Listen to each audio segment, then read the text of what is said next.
ॐ भद्रं कर्णेभिः शृणुयाम देवाः भद्रं पश्येमाक्षभिर्यजत्राः स्थिरैरङ्गैस्तुष्टुवागुंसस्तनूभिः व्यशेम देवहितं यदायुः स्वस्ति न इन्द्रो वृद्धश्रवाः स्वस्ति नः पूषा विश्ववेदाः स्वस्ति नस्ताक्षो अरिष्टनेमिः स्वस्ति नो बृहस्पतिर्दधातु।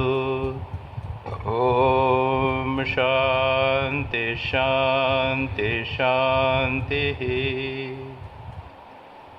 हम लोग 3 सप्ताह बाद मिल रहे हैं। इसके पहले मुंडक उपनिषद का जो अंश हमने पढ़ लिया था उसका हम संक्षेप में उसकी व्याख्या करके देखेंगे। पहले प्रश्न उठा था किसको जानने से सब कुछ जाना जाता है, और उसके उत्तर में कहा गया था कि 2 प्रकार की विद्याएं होती हैं, एक पराविद्या और एक अपराविद्या। पराविद्या क्या है, वह अक्षर ब्रह्म क्या है, उसका संक्षेप में वर्णन किया। उसके बाद में अपराविद्या, इन्फीरियर नॉलेज, यज्ञादि की विद्या जिसके द्वारा अपर ब्रह्म स्वर्ग आदि की प्राप्ति होती है, उसका संक्षेप में वर्णन करके उसकी निंदा की गई। और उसके बाद में फिर अपराविद्या, पराविद्या का यानी ब्रह्म का वर्णन विस्तार से किया गया। उसके बाद जो वल्ली प्रारंभ की गई है मुंडक उपनिषद के द्वितीय मुंडक के द्वितीय खंड में, उसमें यह बताने का प्रयत्न किया गया है कि उस अक्षर ब्रह्म को कैसे प्राप्त किया जाए। अरूपम सद अक्षरम केन प्रकारेण विज्ञेयम, वह जो रूप रहित है, हम इंद्रियों के माध्यम से, जिसमें रूप है, शब्द है, स्पर्श है, हम इंद्रियों के माध्यम से स्थूल वस्तु को पकड़ सकते हैं, लेकिन जो स्थूल नहीं है, सूक्ष्म है, रूप रहित है, उस अक्षर जो क्षर नहीं होता, परिवर्तित नहीं होता, उसे किस प्रकार जाना जाए, इस पर बहुत सारा विचार होता है। विज्ञान कहता है, आधुनिक विज्ञान कहता है कि जो इंद्रिय और मन के परे है, इंद्रिय और मन के द्वारा नहीं जाना जा सकता, उसकी कोई सत्ता नहीं है।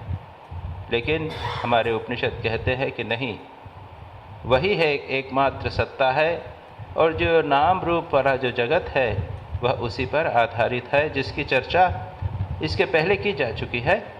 अब बताते हैं कि उस अक्षर ब्रह्म को कैसे प्राप्त किया जाए, उसका वर्णन प्रारंभ किया गया।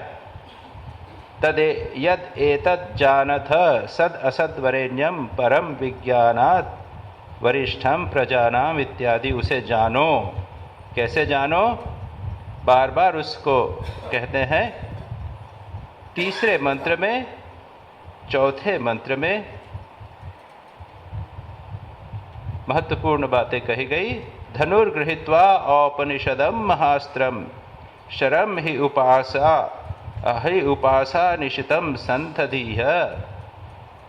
संथयीत आयम्य तद्भावगतेन चेतसा लक्ष्यम तदेव अक्षरम सौम्य विद्धि।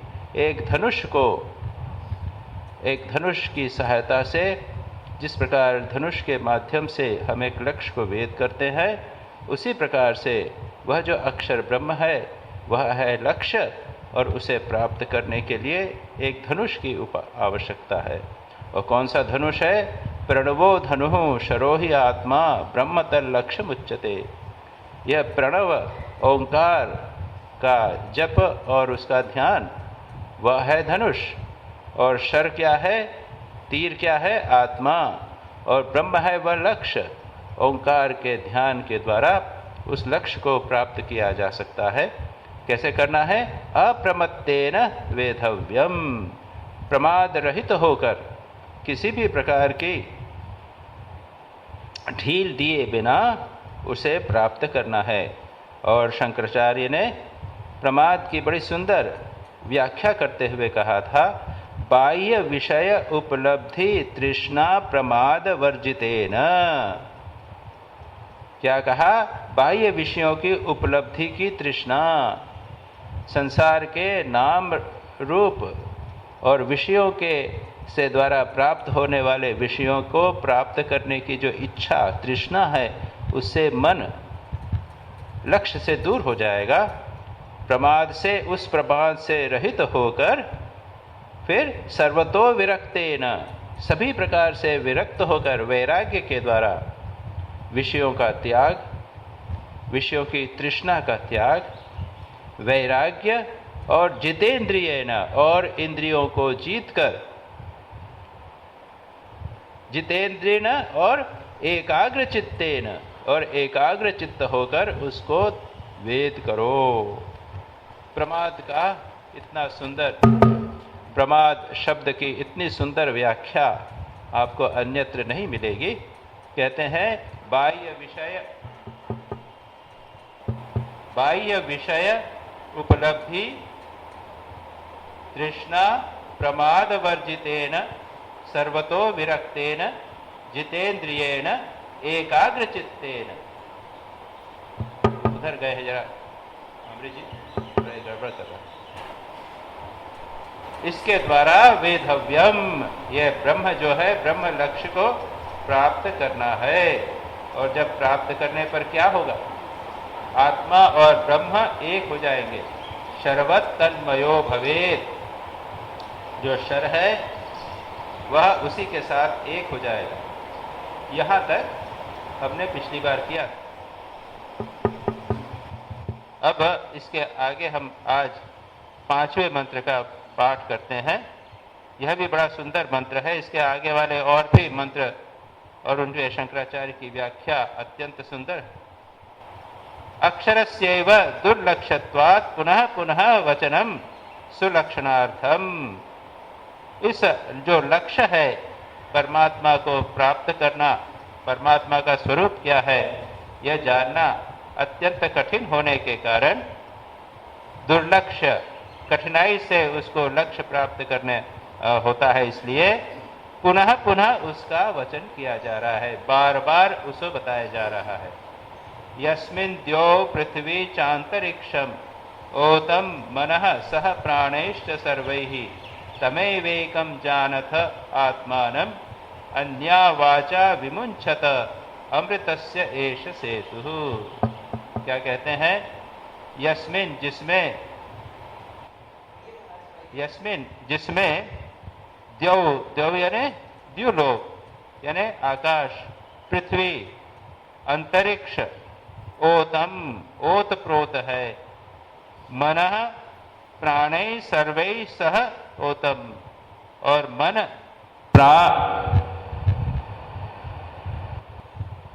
मन प्राणे सह, प्राणे की व्याख्या करते हुए शंकराचार्य कहेंगे विभिन्न इंद्रियां, प्राण यानी केवल प्राण नहीं, हमारे प्राणवायु पंचवायु नहीं, लेकिन 5 इंद्रियां, मन इत्यादि, ओतम जिसमें ओत प्रोत हैं, तम एव एकम जानथ, तम एव एकम आत्मानं जानथ, उस एक आत्मा को, उसी एक ही आत्मा को जानो। अन्या वाचा विमुंचत, अन्य बातों को, अन्य बकवास को छोड़ दो। यही है अमृत का सेतु, अमरत्व को प्राप्त करने का मानो एक पुल है। क्या अर्थ है इसको आप देखें, उसकी व्याख्या देखें। जिसमें, जिस अक्षर पुरुष में जिसकी चर्चा की जा रही है, पृथ्वी, अंतरिक्ष, द्युलोक समर्पित हैं, जिसमें प्रतिष्ठित हैं, ये बार बार उसको, हम जिन चीज़ों को जानते हैं, हम पृथ्वी को जानते हैं, आकाश को जानते हैं, यह अंतरिक्ष जो है उसको जानते हैं, तो जिनको जानते हैं उसके माध्यम से परमात्मा का स्वरूप समझाने का प्रयत्न किया गया। क्योंकि अगर ऐसी बात कही जाए जो हम नहीं जानते तो उसके माध्यम से परमात्मा को समझना कठिन होगा।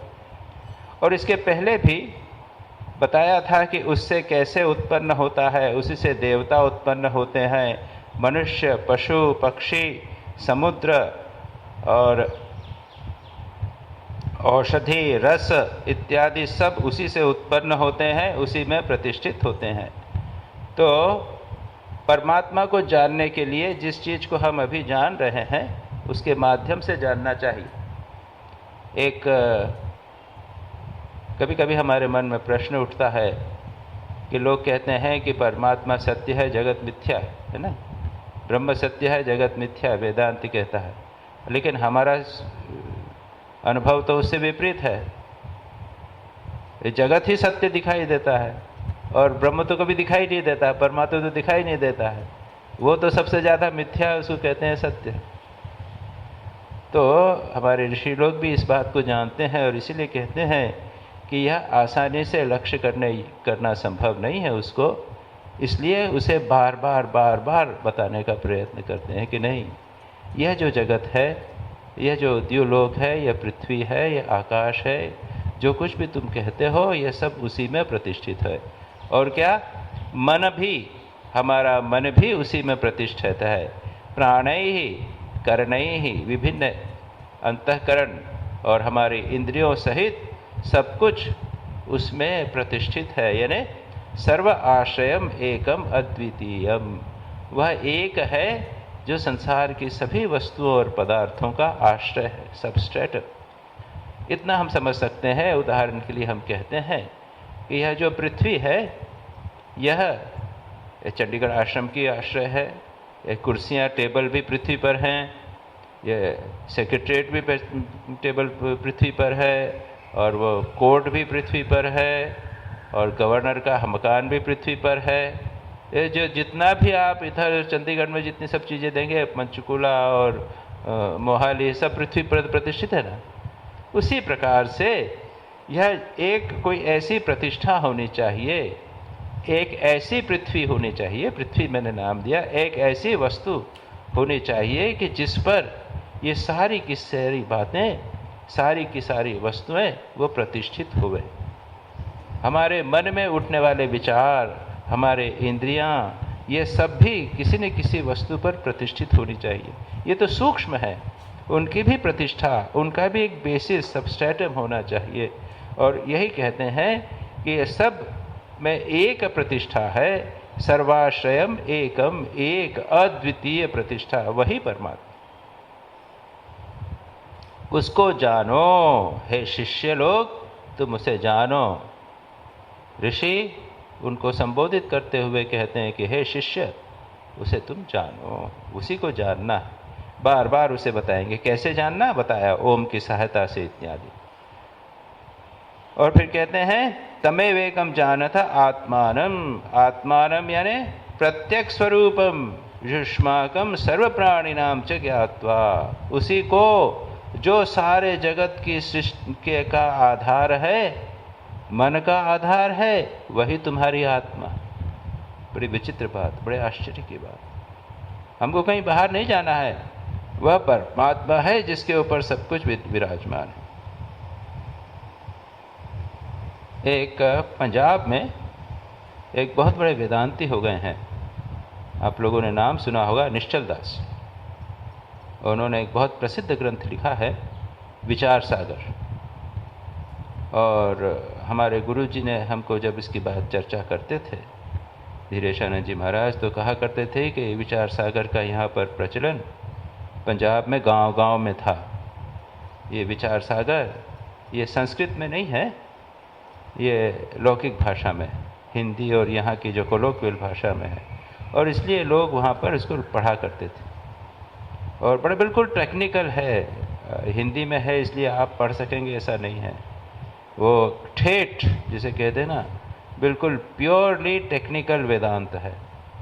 लेकिन वो महान पंडित थे, उन्होंने लेकिन इसको लिखा जिससे लोग पढ़ सकें। उसमें वो जो मंगलाचरण करते हैं, ग्रंथकार निश्चल दास जी मंगलाचरण करते हुए कहते हैं, अब्धि अपार स्वरूप मम, मेरा स्वरूप क्या है, समुद्र के समान अवधि अपार, अपार जिसका पार नहीं, ऐसा समुद्र के समान है स्वरूप, मेरा स्वरूप है। लहरें विष्णु गणेश,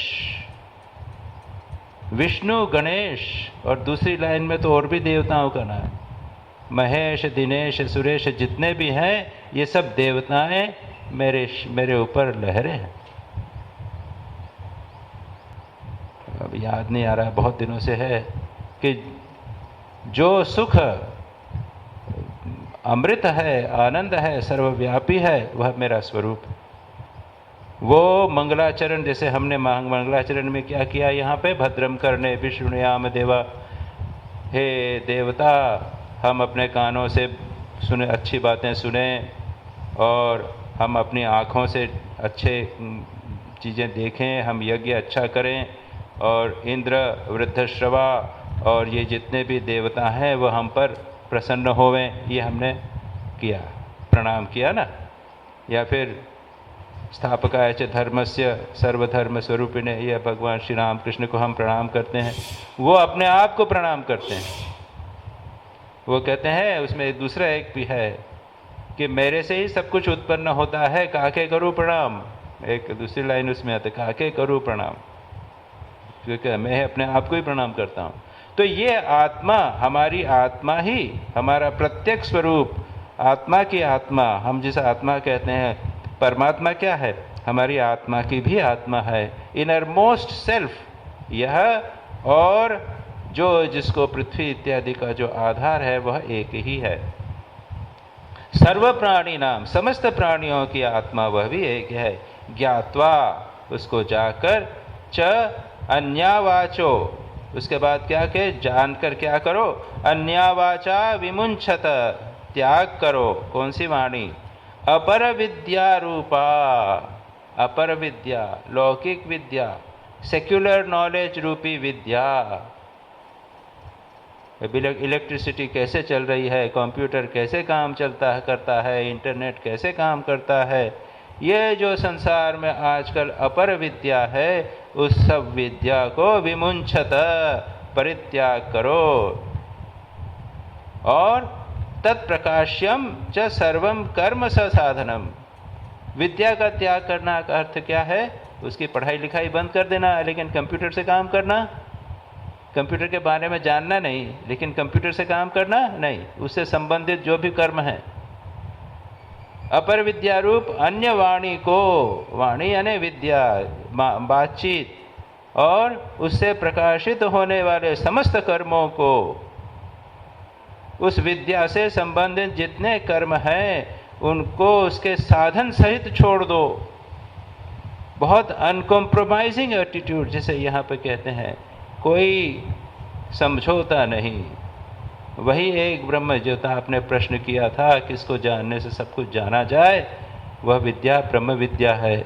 अगर ब्रह्म विद्या तुम जानना चाहते हो तो फिर अपर विद्या को छोड़ना पड़ेगा।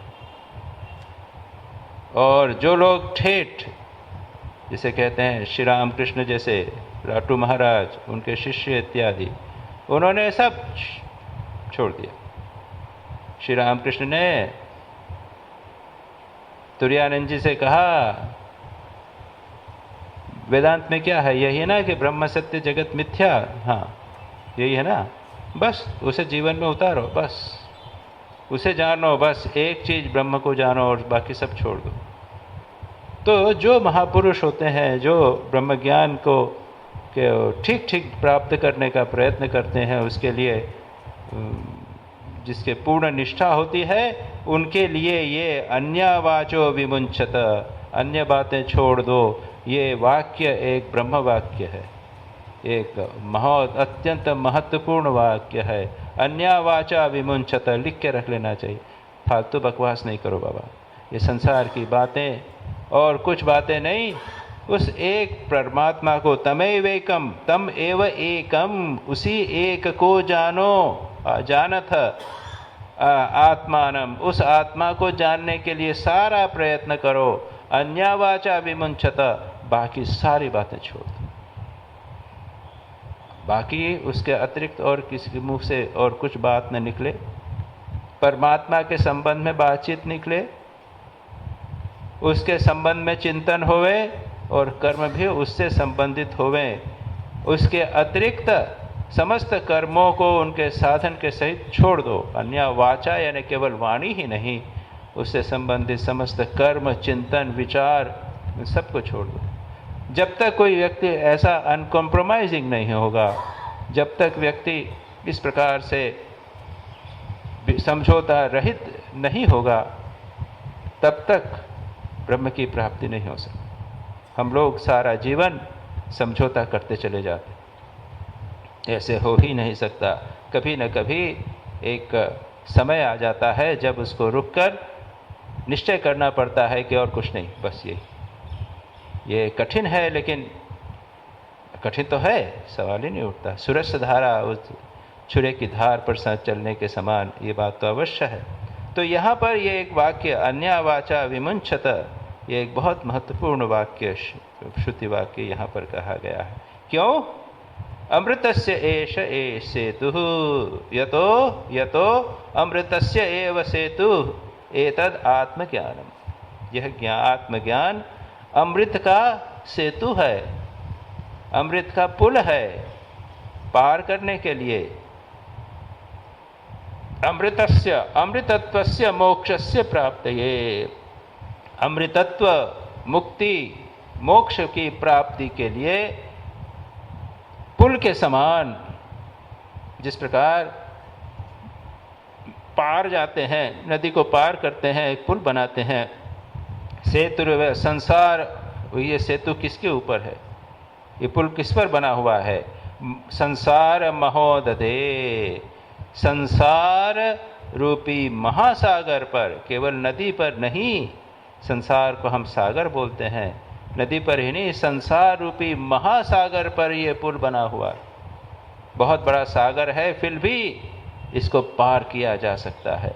और तैर कर, या नौका कहते हैं ना, भगवान नौका भी है, भगवान का नाम जो है नौका के समान है संसार सागर को पार करने का। यहाँ पर एक पुल बना हुआ है। ये ब्रह्म ज्ञान मोक्ष प्राप्ति के लिए संसार सागर से उत्तरण के हेतु पुल के समान है। इसको ब्रह्म ज्ञान को प्राप्त करो और किसी चीज़ की आवश्यकता नहीं। तमेव एकम तमेव विदित्वा अतिमृत्युमेति नान्यः पंथा विद्यते अयनाय। दूसरी श्रुति में श्वेताश्वतर उपनिषद ने लिखा है कि उसे जानकर मृत्यु के पार जाया जा सकता है। इसके अतिरिक्त मृत्यु को पार करने का और कोई उपाय नहीं है। परमात्मा को, अपनी आत्मा को जाने के बिना अयनाय, उस पार जाने के लिए और कोई उपाय नहीं। तो यहाँ पर उपायों में जो एक बहुत महत्वपूर्ण उपाय कहा है, अन्या वाचा विमुंचतो, अन्य बातों को, फालतू की बकवास, हम संसार में बहुत सारा समय बर्बाद करते हैं फालतू की बातें करने का। इन सारी बातों को छोड़कर चर्चा करना हो तो परमात्मा की चर्चा करें, भगवान की चर्चा करें, साधना की चर्चा करें। संतों की जीवनी, जिन्होंने इस प्रकार अपने को, परमात्मा को प्राप्त करने के लिए अपना सर्वस्व दांव पर लगा दिया, उनको पढ़ने से हमें प्रेरणा प्राप्त होगी। उसको करें। अन्य वाचा, बाकी बातों को हम छोड़ दें। इसके बाद आगे और भी कहते हैं वही विषय, अरा इव रत्नाभो संहिता यत्र नाड्यः स एषो अंतश्चरते बहुधा जायमानः ओमित्येवं ध्यायथ आत्मानं स्वस्ति वह पाराय तमसः परस्तात्। अब इसके आगे पहले कहा था कि जो सारे संसार का, मन आदि का जो आधार है, आश्रय है, वह हमारी आत्मा ही है। तो इसे और समझाने का प्रयत्न करते हैं। इसे कैसे जाने, कैसे पता लगाएं? तो कहते हैं, अरा इव रत्नाभो संहिता, जैसे रथ है, चक्र है, पहिया, रथ चक्र, रत्ना भी है ना, पहिया। पहिए में जिस प्रकार उसकी जो नाभि होती है, उसमें अरे लगे हुए हैं ना, बहुत सारे अरे लगे हुए होते हैं, बहुत सारे स्पोक्स लगे हुए होते हैं बीच में। उसी प्रकार उसमें परमात्मा में, हमारे भीतर जो आत्मा है की बात की, उसमें क्या है? संपूर्ण नाड़ियाँ एकत्रित हैं। अभी बताएंगे। संपूर्ण नाड़ियां उसमें एक में एकत्रित हैं। स एषो अंतश्चरते बहुधा वर्तमान जायमानः, उस हृदय के भीतर यह अनेक प्रकार से उत्पन्न हुआ संचार करता है। हमारा हृदय मानो एक केंद्र है जिसमें बहुत सारी नाड़ियाँ लगी हुई हैं, अटकी हुई हैं, और उसमें बहुत सारा वहाँ पर वो अनेक प्रकार से एक्टिविटी होती है, संचार करना, बहुत प्रकार की उसमें गतिविधियाँ होती रहती हैं। उस आत्मा का ओम के माध्यम से ध्यान करो। शब्द आत्मा लिया, परमात्मा शब्द, उसके बदले एक दूसरा शब्द दिया ओम, अत्यंत पवित्र शब्द है। और स्वस्ति वह पाराय तमसः परस्तात्, हे शिष्य अज्ञान से उस पार, पाराय अभी कहा ना, इसके पहले भी कहा था, अमृत का सेतु है पार जाने को, उसे पार जाने के लिए, गमन करने के लिए तुम्हारा कल्याण होवे। गॉड स्पीड टू यू, शुभकामनाएं, आगे बढ़ो आगे बढ़ो। बड़ा सुंदर गुरु कहते हैं, आगे बढ़ो, तुमको हमने बता दिया। अब इसको थोड़ा सा देखें। पहले मैं कहा था कि यह जो पृथ्वी आकाश इत्यादि जहाँ पर आश्रित हैं वही आत्मा है ना, ये कहा था। अब आत्मा है तो कैसे पता चलेगा आत्मा है? आत्मा में क्या हो रहा है? हमें विभिन्न प्रकार के अनुभव हो रहे हैं ना। हम उठते हैं, सोते हैं, जागते हैं, मन में अच्छे विचार, बुरे विचार, कभी स्वस्थ, कभी अस्वस्थ, कभी चिंता, कभी आनंद, कभी क्रोध, कभी लोभ, कभी बिल्कुल राग रहित होना। ये सारे के सारे अनुभव कहाँ हो रहे हैं? हमारे भीतर हो रहे हैं। हम क्या कहेंगे? हम हृदय पे हाथ रखते हैं। हमारे भीतर एक ऐसा स्थान है जहाँ पर ये सब हो रहे हैं, उस स्थान को पकड़िए, वही है आत्मा। इसी को बताने का यहाँ पर प्रयत्न कर रहे हैं। उसको देखें। अरों के समान जिस प्रकार से रथ की नाभि में अरे समर्पित रहते हैं, उसी प्रकार शरीर में सर्वत्र व्याप्त नाड़ियाँ जिस हृदय में संवित या प्रविष्ट रहती हैं, जिसमें प्रविष्ट, सब नाड़ी यानी क्या? सब नर्व्स। मेरा हाथ पैर चल रहे हैं, वो भी कहाँ पर संवृत हैं? मुझ में ही तो, मैं अनुभव करता हूँ। अब ये नाड़ियाँ मेडिकल दृष्टि से देखा जाए तो ये तो मस्तिष्क में जाती हैं, और हृदय को देखा जाए तो हृदय से बहुत सारे रक्त की नलियाँ बह रही हैं। तो हम एनाटॉमी की दृष्टि से, शरीर रचना की दृष्टि से इसे समझने का प्रयत्न नहीं कर सकते, या ठीक ठीक उसे समझ नहीं सकते। जो कहा जा रहा है वह है कि शरीर में व्याप्त समस्त नाड़ियाँ, यानी जिनके माध्यम से संवेदन होते हैं, नाड़ी यानी नर्व्स, जिनके माध्यम से संवेदन हो रहते हैं, वे सब हृदय में प्रविष्ट हैं। एक किसी स्थान पर वे लगी हुई हैं, उसे यहाँ पर कहा गया हृदय। ठीक है? वह हमारे अनुभव का केंद्र, इसको आप ले लीजिए। अभी हम देखेंगे। शंकराचार्य उसे कहते हैं हृदय में संवित है अर्थात प्रविष्ट है, उसके भीतर यह बौद्ध प्रतीतियों का साक्षीभूत, बुद्धि प्रत्यय साक्षीभूत हृदय, यानी बुद्धि में, विचार में, अनुभव में, बुद्धि प्रत्यय यानी हमारे अनुभव, उसका साक्षी कौन कर रहा है अनुभव? कोई ना कोई तो कर रहा है अनुभव। वही जिसका प्रकर्षण चल रहा है, उसी आत्मा का प्रकरण चल रहा है। वही आत्मा हमारी बुद्धि में, मन में उठने वाले समस्त विचारों को, अनुभवों को, इसको एक शब्द में कहा प्रत्यय, बुद्धि प्रत्यय, यानी अनुभव में आने वाली विभिन्न बातें।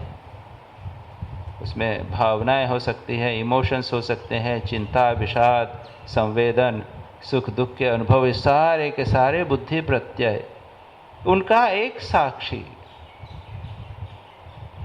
जिसका विषय चल रहा है वह है आत्मा। वह आत्मा देखता, सुनता, मनन करता, जानता हुआ, अंतःकरण उपारिधि का अनुकरण करने वाला। देखिए, अभी मैं अभी कह रहा था वही बात है। वह देखता है, सुनता है, जानता है, हर्ष शोकादि प्रत्ययों से मानो नवीन नवीन रूप से उत्पन्न होता हुआ मध्य में संचार करता है, वर्तमान रहता है। ये समस्त हर्ष शोक आदि कहाँ हो रहे हैं? उसके बीच में वो विद्यमान है। हम लोग हर्ष शोक आदि का अनुभव करते हैं, सुख दुख आदि का अनुभव करते हैं, जानते हैं, देखते हैं, विचार करते हैं, लेकिन हम यह कभी नहीं सोचते कि ये कौन कर रहा है, कहाँ हो रहा है, इसका आश्रय क्या है। और वह आश्रय है परमात्मा, वही आत्मा। थोड़ी सी बात संभवतः स्पष्ट हुई होगी। ये बड़ा सूक्ष्म विषय है। इसी से लौकिक पुरुष वह हर्षित हुआ, वह क्रोधित हुआ, ऐसा कहा करते हैं। वह व्यक्ति हर्षित हो गया, वह क्रोधित हो गया, वह दुखी हो गया, वह सुखी हो गया। यह वह कौन है? यह वह कौन है? इसको हम नहीं खोजते। वह कौन है? तो एक देह और मन का संघात, एक इकाई हमने बना दी, ब्रह्मेशानंद बना दिया या भटनागर बना दिया, वह हर्ष शोकित हो गए। लेकिन क्या है वो देह मन का संघात करके बना दिया। लेकिन हमारे शास्त्रकार कहते हैं ऐसी बात नहीं है, वह है आत्मा।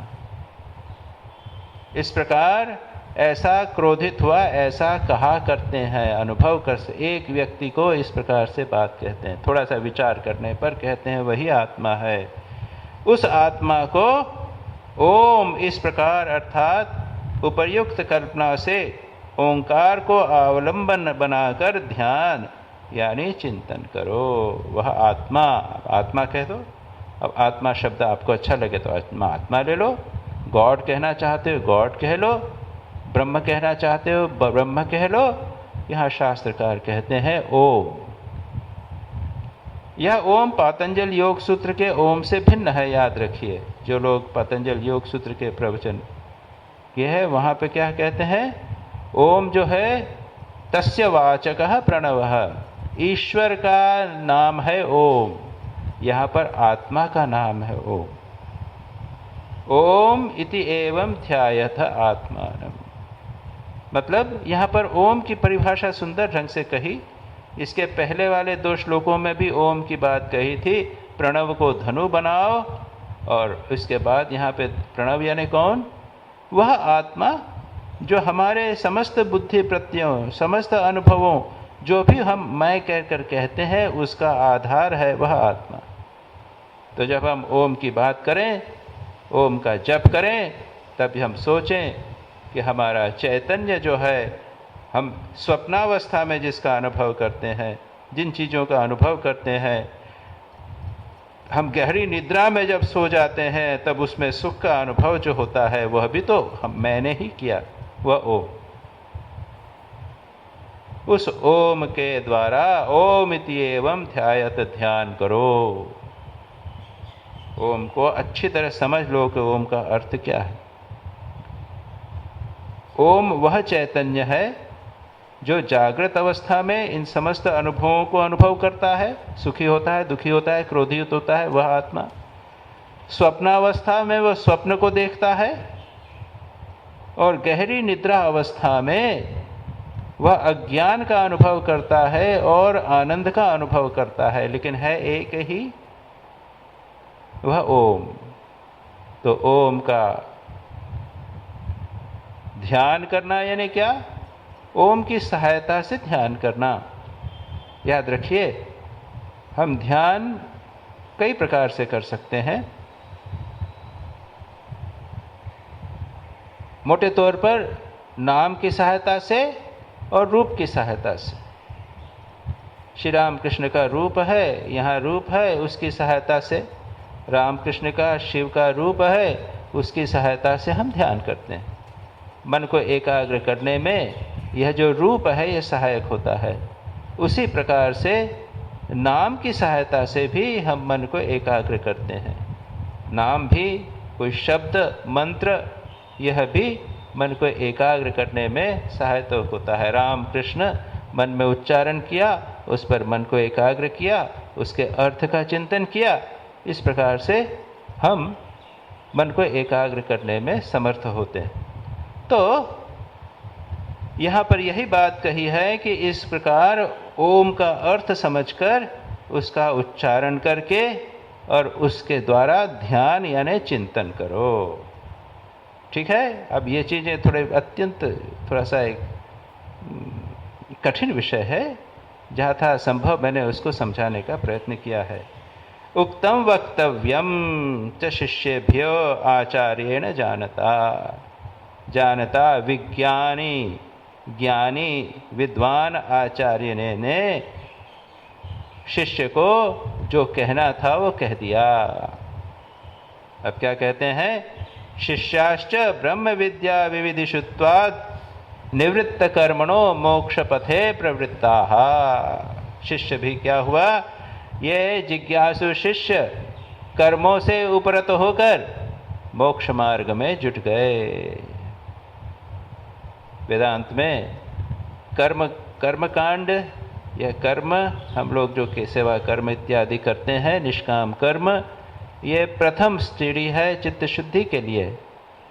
संसार के आपके जो वैदिक कर्म हैं, शास्त्रीय कर्म हैं, वर्णाश्रम से संबंधित आपके जो कर्म हैं, आप ब्राह्मण हैं तो आपको ऐसा कर्म करना चाहिए, आप शिष्य हैं तो इस प्रकार से रहना चाहिए, गृहस्थ हैं तो इस प्रकार से रहना चाहिए। और उसको अगर आप निष्काम भाव से करें तो चित्त शुद्धि होती है, मन में जिज्ञासा का उदय होता है और गुरु के पास शिष्य जाता है। जैसा कि ये शौनक अंगिरा ऋषि के पास गए थे, गृहस्थ थे, लेकिन जिज्ञासा की उत्पत्ति हुई थी, चित्त शुद्ध हुआ था, उन्होंने कर्म निष्काम भाव से किए थे और वहाँ जाकर उन्होंने प्रश्न किया था। और प्रश्न करने के बाद शिष्य को गुरु ने जो बोलना था वो बोला। अब क्या करेगा शिष्य? ब्रह्म विद्या जानने की इच्छा से निवृत्त कर्मणो, अब कर्म हो गया। याद रखिए, जो हमारे सांसारिक कर्म हैं ये सारे जीवन नहीं करना है, सारे जीवन करना कोई ज़रूरी नहीं है। और एक अवस्था ऐसी आनी चाहिए जब व्यक्ति कर्म से निवृत्त हो जाएगा और निवृत्त कर्म होकर फिर जिज्ञासा गुरु के पास जाकर गुरु ने जो कहा है उसके अनुसार वह तत्व चिंतन करेगा। तो कहते हैं क्या करेगा वो? निवृत्त कर्मणः मोक्ष पथे प्रवृत्ता। कर्म से निवृत्त होकर क्या कहा? वो कहा था तमेवेकम जानत, उसी को जानो, अन्य वाचा अन्य बातों को सब छोड़कर वह निवृत्त होकर मोक्ष पथ में प्रवृत्त हुआ, मोक्ष के पथ में अग्रसर होगा। तेषाम निर्विघ्नतया ब्रह्म प्राप्तिम आशास्ति आचार्य। वो लोग जो निर्विघ्न, उनको निर्विघ्न रूप से ब्रह्म की प्राप्ति होवे उसका आशीर्वाद करते हैं शिष्य गुरु। स्वस्ति वह पाराय। स्वस्ति, स्वस्ति न, स्वस्ति यानी शुभ होवे, मंगल होवे, तुम्हारा निर्विघ्न होवे, विघ्न रहित होवे, तुम्हारा परकूल दूर दूर जाने का, संसार को पार होने का जो मार्ग है, जो इस सेतु पर तुम चल रहे हो, वह तुम्हारा विघ्न दूर होवे। परस्तात कस्मात, किससे परस्तात, किससे पार जाना है तुम्हें? अविद्या तमसः, अविद्या के अंधकार से पार, अविद्या रहित ब्रह्म स्वरूप ब्रह्मात्म स्वरूप अवगमनाय। अविद्या के पार, अविद्या का अंधकार। याद रखिए, अंधकार केवल भौतिक अंधकार नहीं, अविद्या भी अंधकार है जो हमें जानने नहीं देती। हमें पता नहीं चलता है कि क्या सत्य है क्या असत्य है। उस अविद्या रहित ब्रह्म तत्व के, ब्रह्म और आत्म, ब्रह्मात्म दोनों को कहा, ब्रह्म और आत्मा दोनों एक अभी बात कही, उसके स्वरूप को जानने के लिए तुम्हारा मार्ग प्रशस्त होवे, तुम इस अविद्या के पार चले जाओ, ऐसा गुरु शिष्य को आशीर्वाद देते हैं। बड़ी सुंदर बात करते हैं। यो असो तमसा परस्तात् संसार महोदधिम तीर्त्वा गंतव्यः पर विद्या विषय इति सह कस्मात् कस्मिन् वर्तते इत्याह। अब उसी बात को, जैसा बार बार उस बात को एम्फेसाइज करने का प्रयत्न करते हैं, बार बार उस पर जोर देते हैं कि हमारा मन उसी ब्रह्म तत्व में, परमात्म तत्व में बार बार लगा रहे। तो कहते हैं कि यह जो अज्ञान अंधकार से परे संसार महासागर को पार करने जाने करके जाने योग्य पर विद्या का प्रदेश है। बोला ना, वहाँ पर भी एक देश। हम लोग एक बंगाली में भजन है, ऐज देखा जाए आनंद धाम, भव जलधि परे पारे। वह दे देखो आनंद का धाम दिखाई दे रहा है, भव दल जलधि, भव संसार सागर के पार है, शोक ताप वहाँ पर कुछ भी नहीं। तो सच पूछा है, हम लोग तो इसको जब किसी सन्यासी का शरीर चला जाता है तो उसके बाद में उनको जब हम, उनकी जब क्रिया होती है तो उस समय इसको भजन को गाते हैं कि देखो वो तो चले गए, वो कहाँ चले गए, उस संसार सागर से पार, भव सागर से पार, शोक ताप सब जो हैं वो वहाँ पर दूर हो जाते हैं। तो उसी संसार सागर से को पार कर कर, ज्ञान अंधकार के परे जो संसार सागर को पार करके पर विद्या का प्रदेश, आनंद धाम, एक स्थान मानो है, एक कल्पना है ये, वो यहीं है ध्यान, वो बाहर नहीं है। आनंद का धाम यहीं पे है। वह किस में वर्तमान है, कहाँ पर है, उसका डेफिनेशन क्या है, ज्योग्राफी क्या है, हाँ, कौन से समुद्र में है, यूरोप में है कि अमेरिका में है, कहाँ पर है, इस पर कहते हैं यह सर्वज्ञ सर्वविद यस्यैष महिमा भुवि दिव्ये ब्रह्मपुरे हि एष व्योम्नि आत्मा प्रतिष्ठितः मनोमयः प्राण शरीर नेता प्रतिष्ठितो अन्य हृदयं सन्निधाय तब तद्विज्ञानेन परिपश्यन्ति धीरा आनंद रूपम अमृतम यत् विभाति। बाहर कहीं नहीं है, कहाँ है, दिव्ये ब्रह्मपुरे व्योम्नि आत्मा प्रतिष्ठितः। दिव्य लोक है, ब्रह्मपुर है,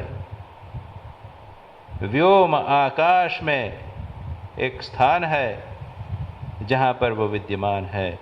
अभी कहेंगे ये कहाँ है, इसका अनुवाद करके देखें। जो सर्वज्ञ और सर्वविद है और जिसकी यह महिमा भूलोक में स्थित है, वह यह आत्मा दिव्य ब्रह्मपुर आकाश में स्थित है। अभी बताएंगे कौन सा आकाश। वह मनोमय तथा प्राण और सूक्ष्म शरीर को ले जाने वाला पुरुष हृदय को आश्रित कर अन्यमय देह में स्थित है। उसका विज्ञान होने पर ही विवेकी पुरुष जो आनंद स्वरूप अमृत ब्रह्म प्रकाशित हो रहा है, उसका सम्यक साक्षात्कार करते हैं। अब देखिए, यह ब्रह्मविद, यह सर्वज्ञ सर्वविद, जो सर्वज्ञ है और सर्वविद है। सर्वज्ञ और सर्वविद का अर्थ क्या? जो सर्वज्ञ यानी सामान्य रूप से सब कुछ जानता है, और सर्वविद यानी विशेष रूप से सबको जानता है। जो सब कुर्सियों को जानता है कि सब कुर्सियां लोहे की बनी हुई हैं, सीट की बनी हुई हैं, ऊपर कुशन लगा हुआ है, वो सामान्य रूप से सब वस्तुओं को जाना।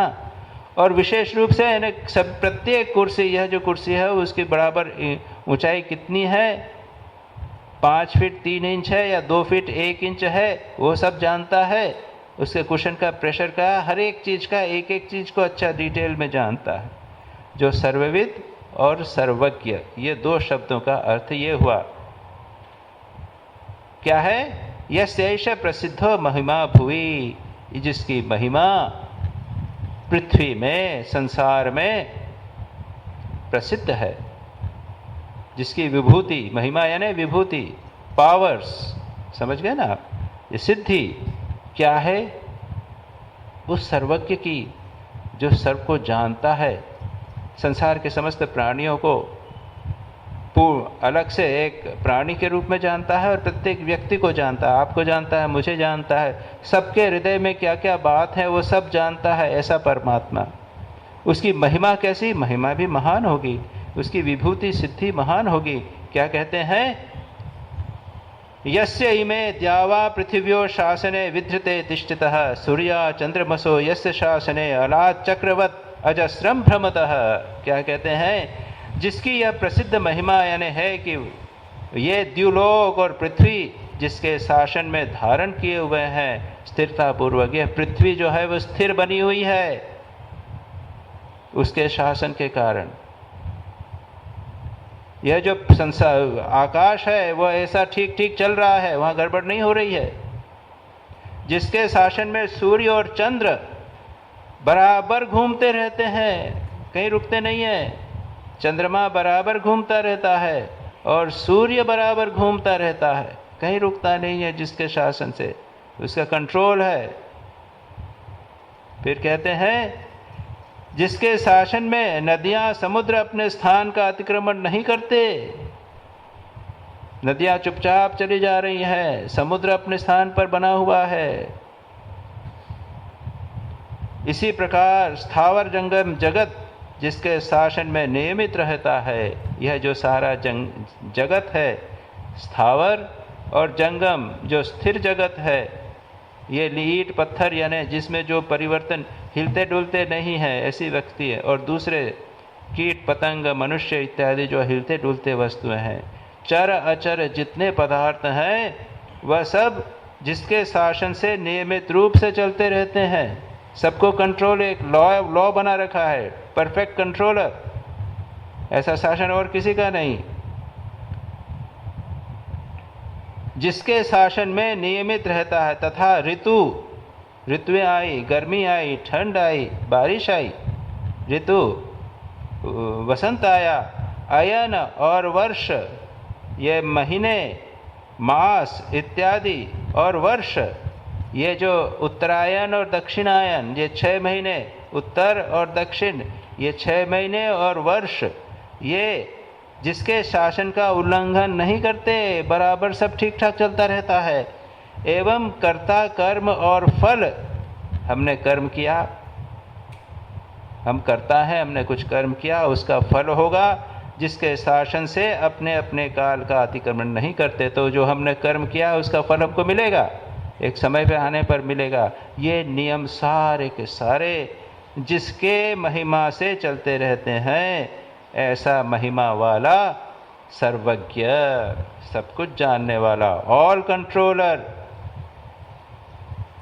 भुवि जिसमें है दिव्य, वो कहाँ पर है? वह कहाँ पर है? दिव्य, दिव्य यानी प्रकाशित, द्योतिमान, ज्योतिर्मय। और फिर ज्योतिर्मय का अर्थ क्या? ये लाइट, सूर्य की लाइट, ये फिजिकल लाइट, यह हृदय में कोई ज्योति है, बौद्ध प्रत्ययों से होने वाले प्रकाश युक्त ज्ञान की ज्योति। मैंने अगर किसी वस्तु को जाना तो यह एक जानना, यह प्रकाश के समान है, ज्ञान के समान है। जानना, नॉलेज, प्रकाश का अर्थ क्या है? किसी चीज़ को प्रकाशित करना, जिसको इससे हम उसको जान जावें। यहाँ पर अंधेरा हो गया, लाइट हो गया, हम कुछ नहीं देख पाते, लेकिन हम सुन के पता लगा लेंगे, सोच कर पता लगा लेंगे, ये हमारी ज्योति हमारे भीतर है। तो ज्योति का अर्थ यहाँ पर दिव्य यानी प्रकाशमान का अर्थ है हमारे बुद्धि के द्वारा जानने की क्षमता होना। बौद्ध प्रत्ययों से होने वाला प्रकाश, बुद्धि से होने वाला प्रकाश से युक्त ब्रह्मपुर में यह जो परमात्मा, इस महिमा युक्त परमात्मा सर्वज्ञ और सर्वविद कहाँ है? बुद्धि के प्रत्ययों से युक्त जो चैतन्य है ब्रह्मपुर, ब्रह्म की नगरी, अगर वो रहेगा, ब्रह्म है तो ब्रह्म की नगरी में ही रहेगा ना, अपने नगर में रहेगा, अपनी सिटी में रहेगा, अपनी कैपिटल में रहेगा, अपनी राजधानी में रहेगा। इस ब्रह्म रूप में कौन सा है ये? चैतन्य रूपेण हृदय पुंडरीकम, हृदय कमल रूप ब्रह्मपुर है, उसमें रहता है,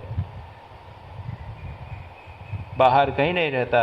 ये परमात्मा जिसकी महिमा सारे जगत में है, वह चैतन्य स्वरूप से इस हृदय कमल में स्थित आकाश में चैतन्य रूपेण, कॉन्शियसनेस के रूप में, जागृत चैतन्य, फुल्ली चैतन्य के रूप में, कॉन्शियस के रूप में, नित्य अभिव्यक्तत्वात्, क्योंकि सदा अभिव्यक्त रहता है, ऐसा हृदय पुंडरी कहते हैं, हृदय कमल रूप ब्रह्मपुर में। तस्मिन् यत् व्योम, तस्मिन् व्योमनि आकाशे, वहाँ पर जो आकाश है, जो स्पेस है, उसमें रहता है। अब ये आकाश, उसमें भी प्रतिष्ठित, मानो प्रतिष्ठित सा हुआ प्रतीत लगता है। नहीं आकाशवत् सर्वगतस्य गति अगति प्रतिष्ठा व अन्यथा संभवती। हमारे अनुभव कहाँ करते हैं? हम यहाँ रहते हैं, आकाश में परमात्मा का अनुभव हृदय में करते हैं, इसलिए यहाँ कहा गया कि यहाँ आकाश में रहता है। लेकिन यह तो सर्वगत है, सर्वत्र है ना? तो जो सर्वत्र सर्वगत है, वो एक किसी स्थान पर कैसे रह सकता है? क्योंकि इसका अनुभव हृदय में होता है, इसलिए उसको कहते हैं कि वह हृदय में आकाश में रहता है। बड़ा सुंदर, अत्यंत सुंदर वर्णन है परमात्मा को। सर्वत्र है, सर्वज्ञ, सर्ववेद, विभूति वाला, वह हमारे हृदय में हम उसका अनुभव करते हैं। सर्वव्यापी है, लेकिन हमारे हृदय में अनुभव करते हैं, इसलिए उसे कहते हैं कि वे हृदय कमल में जो स्थान है, वहाँ पर अनुभव होता है। हम ध्यान कराते हैं तो आपको बोलते हैं कि यहाँ पर एक आकाश है, स्थान है, उसमें एक हृदय है, हृदय कमल है, उस पर आप अपने इष्ट का चिंतन कीजिए। और ये इष्ट कौन है? श्री राम कृष्ण है। वे कौन है? ब्रह्म परम परमेश्वर हैं, सर्वशक्तिमान है, सर्वज्ञ है। जो आपके इष्ट देवता हैं वह ब्रह्म स्वरूप है, सब महिमा वाले हैं। और हम कहाँ अनुभव कर रहे हैं? उसको हृदय में अनुभव कर रहे हैं। उसका ध्यान हम हृदय में करने का प्रयत्न कर रहे हैं। इसलिए कहते हैं कि वो हृदय रूपी गुफा में या हृदय कमल में विद्यमान है। वस्तुतः शंकराचार्य कहते हैं, उपलब्ध हुआ सा, आकाश में प्रतिष्ठित हुआ सा उपलब्ध होता है, ऐसा अनुभव होता है हृदय में, मन में, बुद्धि में। लेकिन इसके सिवा आकाशवत सर्वव्यापक ब्रह्म का आना जाना, स्थित होना किसी प्रकार से संभव नहीं है। अब इसकी चर्चा, आगे की चर्चा हम अगली बार करेंगे। ओम शांति शांति शांति। हरि ओम तत्सत्। श्री राम कृष्णार्पणमस्तु।